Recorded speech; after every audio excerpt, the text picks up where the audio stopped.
ئەو ڕۆژەمان لەبیر نەچێ. خوای گەورە دەفەرمێ وەلا تەنسەو الفەضڵ بەینەکم.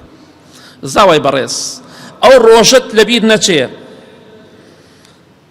کە بەڕاستی کەسانێک هاتن لەگەڵ تۆدا، ئینسان کە پیاو بوو کە بەڕێز بوو ئەبێ ڕێزی بەرامبەریش بگرێت.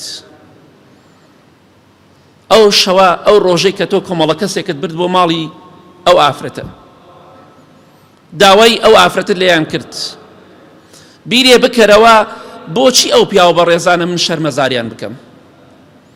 آخر بۆچی من داوای ژن بۆ تۆ بکەم و تۆ لەگەڵ ژنەکە خراپی بیانی خەڵکی تەلەفۆن بۆ من کا، من شەرمەزارکە. یعنی من پیاوەتیەکم کرد، فڵان کەس پیاوەتیەکی کرد، ئاوا پاداشتی پیاوەتێکی ئەو خەڵکە دەیتەوە، ئاوا پاداشتی چاکەی ئەو خەڵکە دەیتەوە.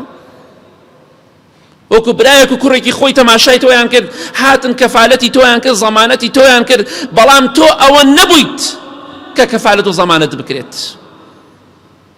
ڕوودەکەمە باوکەکان و دایکەکانیش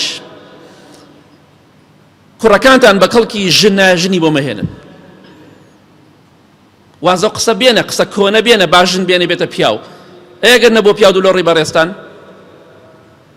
خەڵکی شەرمەزار مەکەن، کچی خەڵک بێەوە ژن مەکەن، و کەسێکیش سیقەتان پێی نەبوو کەفالەتی مەکەن.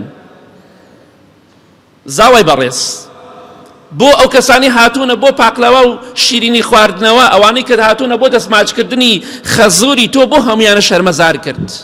دەبیرێ بکەرەوە ئەو خەڵکە خۆ بۆ پارە نەهاتووە بۆ لای تۆ، بە پارە نەهاتووە کەفالەت و زەمانەتی تۆی کردووە. ئەبێ ئینسان بەڕێز بێ، خێزانت بە کەڵکت دێ لەگەڵ یا بژی، بە کەڵکیشت نایە، پێویست ناکە ئازاری بدەیت، پێویست ناکە عەزێتی بدەیت، پێویست ناکە زوڵمی لێ بکەیت، لێی جیابەرەوە بە شێوەیە کە خوا فەرمانی پێت کرد و پێغەمبەری خوا صلی الله علیه وسلم ڕێگای پێت داوە.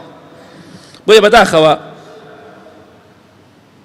ئینسان ئەگەر بەڕێز بێت ئەبێ پیاو بێت، مرد بێ، ئەوانەی کە هاتوونە داوای ژنیان بۆ کردو و دەستی خەڵکیان ماچ کردووە شەرمەزاریان ناکە. ئەی نازانی جارێ وای ئامۆزاکەت برادەرەکەت لە جیادی تۆ دەستی خاوەن ماڵی ماچ کردووە، کوا وەفاکەی تۆ، کوا وەفاکەی تۆ بۆ ئەو ماڵە و بۆ ئەو کەسانش کە لەگەڵ تۆدا هاتوونە.